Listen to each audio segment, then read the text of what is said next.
नुकत्याच पार पडलेल्या नगरपंचायत निवडणुकीत पालिकेच्या निवडणुका पार पडल्या आणि त्यात ठाकरे गटाला मोठा धक्का बसलाय। त्यामुळे आता 15 जानेवारीला होणाऱ्या मिनी विधानसभेच्या म्हणजेच महानगरपालिकेच्या निवडणुकांसाठी वेळ न दवडता कामाला लागण्याची तयारी ठाकरे गटाने केल्याचं दिसतंय।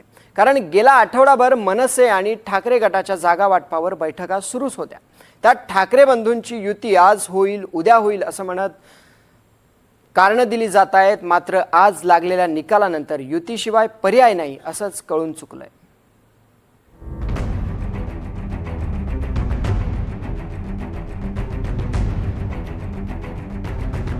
युती आता करावीच लागेल। 288 नगर परिषदा पालिकांमध्ये ठाकरे गट फेल। महापालिकांसाठी मनसे सोबतची युती तारणार। ज्या वेळेला जागा वाटप म्हणजे घोषणा होईल अधिकृत, त्यामध्ये सगळ्या गोष्टींची उत्तरं दिली जातील आणि तुम्हाला सगळ्या गोष्टींचे जे काही अपेक्षित प्रश्न आहेत हे ज्या वेळेला याची घोषणा केली जाईल त्यावेळेला तुम्हाला कळवलं जाईल। ऐकलं ठाकरे गटाचे अनिल परब काय म्हणतायत ते? कुठल्याही क्षणी ठाकरे बंधूंची महापालिकांसाठी युती जाहीर होणार आहे। खरं तर गेला आठवडाभर दोन्ही पक्षाच्या नेत्यांकडून हेच सांगितलं जातंय, येत्या 2 ते 3 दिवसात युती जाहीर होईल। मात्र हे 2 ते 3 दिवस काही उजाडलेच नाहीत आणि अजूनही दोन्ही नेत्यांमध्ये बैठकांवर बैठका सुरू आहेत। दोन्ही पक्षांमध्ये जागा वाटपावरून चर्चा सुरू आहे। मराठी मतदारांचा प्राबल्य असलेल्या जागांवर मनसे तडजोडीच्या भूमिकेत नाही असं समजतंय। शिवसेना उद्धव बाळासाहेब ठाकरे पक्ष आणि मनसेच्या युतीची घोषणा कधी होणार हा सगळ्यांनाच पडलेला प्रश्न आहे। मात्र ही युती काही कारणांमुळे अडकलेली आपल्याला पाहायला मिळते। यामध्ये काही जागांवरनं अद्यापही तिढा कायम आहे। यामध्ये शिवडी विधानसभा, भांडूप विधानसभा, विक्रोळी विधानसभा आणि दादर माहीम विधानसभेतील काही जागांवरून अद्यापही हा तिढा संपलेला नसल्या कारणांमुळे युतीची घोषणा जी आहे ही रखडलेली आहे। त्यामुळे या जागांचा तिढा संपल्यानंतरच युतीची घोषणा जी आहे ही केली जाणार आहे। खरं तर अनिल परब, संजय राऊत, मनसेचे नेते आणि खुद्द राज ठाकरे यांच्यातही जागा वाटपांवर गेले काही दिवस बैठका सुरू आहेत। एकीकडे गेल्या काही महिन्यात राज ठाकरे आणि उद्धव ठाकरे अनेकदा एकत्र दिसले। मराठी मेळाव्यात पहिल्यांदा दोघे एकत्र दिसले आणि तेव्हा मराठीसाठी एकत्र आलोत आणि एकत्र राहू असं उद्धव ठाकरेंनी जाहीर केलं होतं। एकत्र आलोय एकत्र राहण्यासाठी।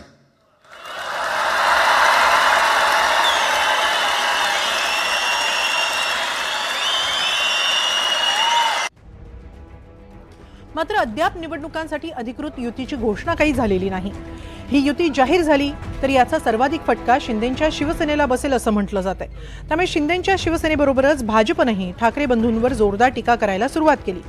या पक्षांचं सर्वाधिक लक्ष आहे ते मुंबईकडे आणि त्यातही मराठी मतांकडे। ठाकरे आणि शिंदेंमध्ये बॅनरबाजीसह मनसे आणि भाजपमध्ये ट्विटर वॉरही रंगलंय। मात्र या सगळ्यात मराठी नव्हे तर मुंबईकरांचे मुद्दे कोण लावून धरतंय हेही महत्त्वाचं आहे। वाढतं प्रदूषण, रस्त्यांची दुरवस्था, सततचा वाहतुकीचा खोळंबा, गंभीर होत चाललेली पार्किंगची समस्या, तुंबलेली गटारं आणि अनेक भागात घाणीचं साम्राज्य, अशा सगळ्या समस्या मुंबईकर गेले कित्येक वर्ष सहन करतोय। मात्र राजकारण भावनिक मुद्द्यांभोवती फिरताना दिसतंय। गेल्या काही महिन्यांमध्ये कबूतरखान्यावरून तसंच मांसाहार शाकाहारावरून मराठी जैन वाद वाढू लागलाय। अशात मतदार मराठी म्हणून बाहेर पडून मतदान करणार की मुंबईकर म्हणून हे पाहणं महत्त्वाचं ठरणार आहे।